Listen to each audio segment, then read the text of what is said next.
hello' class 9 তোমালোক কি খবৰ তোমালোকৰ খবৰটো কোনোৱে নলয় সকলোৱে ক্লাছ 10 লৈ বিজি বাট টেনশ্যন নকৰিবা দাদা আছো নহয় দাদা আজি অকল খবৰ ল'বলৈ অহা নাই নহয় লগতে মই মেথছত 90+ পৰ খাজানা লৈ আহিছোঁ কেনেকৈ তোমালোকে ভিডিঅ'টো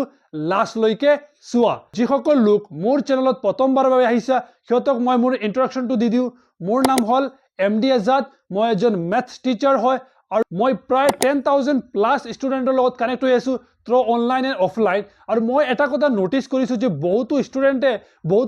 বহুতো পঢ়া শুনা কৰে আৰু সিহঁত টেলেণ্টেড হয় কিন্তু প্ৰপাৰ গাইডেন্স নোপোৱাৰ কাৰণে সিহঁতে বোৰ্ড এক্সামত ভাল এটা ৰিজাল্ট কৰিব নোৱাৰে সেইকাৰণে আমি লৈ আহিছোঁ আজাদ মেথছ 90+ নামৰ এটা হোৱাটছআপ চেনেল যাৰ মাধ্যমে আমি তোমালোকক প্ৰপাৰ গাইডেন্স দিয়াৰ চেষ্টা কৰিম আৰু লগতে আমি তোমালোকক সপ্তাহ বা 15 দিনৰ মূৰে মূৰে আমি তোমালোকৰ MCQ এক্সাম পাতিম আৰু এক্সামত ভাল নম্বৰ পোৱা ছাত্ৰ ছাত্ৰীক আমি আমাৰ তৰফৰ পৰা কিবা এটা পুৰস্কাৰো দিম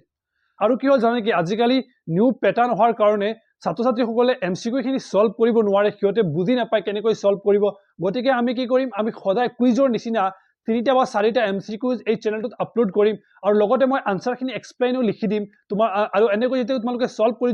যাবা নহয় তোমালোকৰ এটা আইডিয়া আহি যাব তোমালোক ক্লাছ 10ত যোৱাৰ পিছত মই অকল মেথছৰ নহয় সকলোখিনি সাবজেক্টৰ important notes study materials formula sheet তাৰ পিছত প্ৰিভিয়াস ইয়াৰ কোৱেশ্চন সকলোখিনি আমাৰ এই হোৱাটছআপ চেনেলত পাই যাবা গতিকে এই হোৱাটছআপ চেনেলটোৰ লিংক মই ডিসক্ৰিপশন বক্সত দি দিম তাৰ পৰা গৈ জয়েন হৈ যাবা আৰু লগতে আমাৰ ইউটিউব চেনেলটো সাবস্ক্ৰাইব কৰি ৰাখিবা কিয়নো ইয়াত আমি ক্লাছ 9 আৰু 10ৰ মেথছৰ গোটেইখিনি চ্যাপ্টাৰৰ সলিউশন কৰা ইউটিউব চেনেলটোত আপলোড কৰিম গতিকে এই চেনেলটো সাবস্ক্ৰাইব কৰি ৰাখিবা আৰু নিজৰ বন্ধু বান্ধৱীৰ লগতো এই চেনেলটো শ্বেয়াৰ কৰা